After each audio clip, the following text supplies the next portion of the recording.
Good morning. It's Monday. It's not actually a bad day here. I have my mac and cheese for my lunch, so I'm quite excited about that. Everything is organised. Look at me, bright-eyed and bushy-tailed on a Monday morning. So, yeah. Has anyone heard?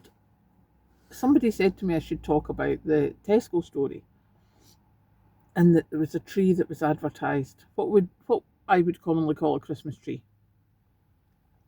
Doesn't say Christmas on the box. It says a large evergreen tree or something. And there was a big outcry that Tesco's trying to, you know, ignore Christmas or stop calling things Christmassy or something. And then when I went on and looked, there was a couple of things like I checked. Reuters had fact checked it and said no, there's still plenty of stuff in Tesco's that has Christmas on it. And I was like, yeah, not sure.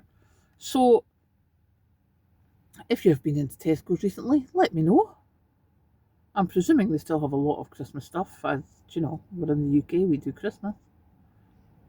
But yeah, it was quite interesting that the person I spoke to was like, "Oh my God, Tesco's trying to ignore Christmas." But and there was a few posts when I went and checked it online saying that this is disgraceful, and then there was also other posts going, actually they still got loads and loads of Christmas stuff, so just because they've changed what they call a tree. So yeah, let me know if you have seen such a thing. I think it's possibly not as big a deal as it was made out to be. And the other thing I was thinking when I was coming in, seemingly the UK government are going to change the way they do driving tests, booking driving tests, because someone had a fabulous idea. And the reason I'm telling you this is I think it's happening a lot in a lot of industries. Someone had the fabulous idea of being a middle person. And we all know that that's where a lot of companies make money just now, is being a middleman. And they booked up all the driving tests. So you had to go and find this, go through different companies, and they're like, oh, we'll sell you a driving test space. But seemingly, I saw a headline, I haven't looked into it a lot, but seemingly the UK government's going to stop that, which would be nice, because certainly out here in rural areas, that is a big thing for people to be driving so that you're not reliant on public transport.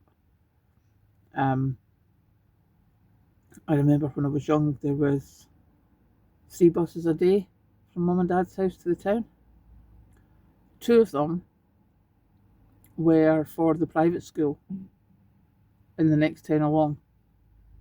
So you could get the bus leaving from the town, which went past mum and dad's towards the school, and coming back. There was one actual bus that was a bus. And then the last one was when it picked up the kids and brought them back. So, it was like 8 o'clock, say 12, 1 o'clock, and then about 3:30. That was it.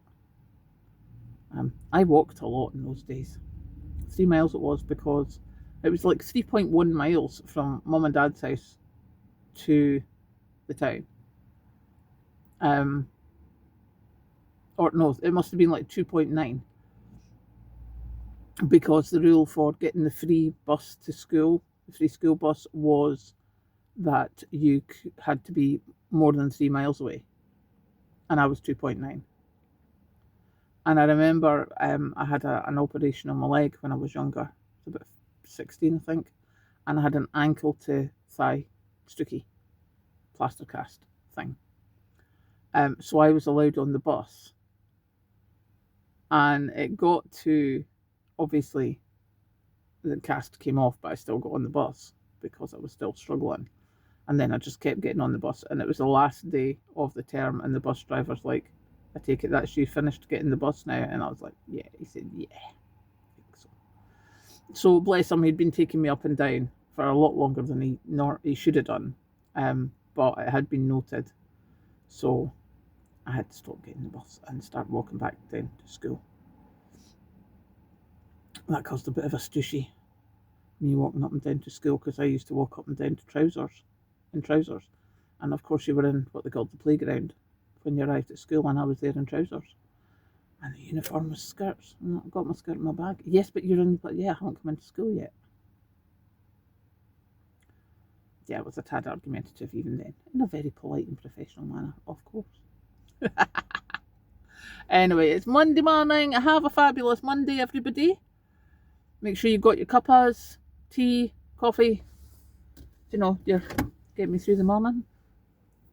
And I will catch you later.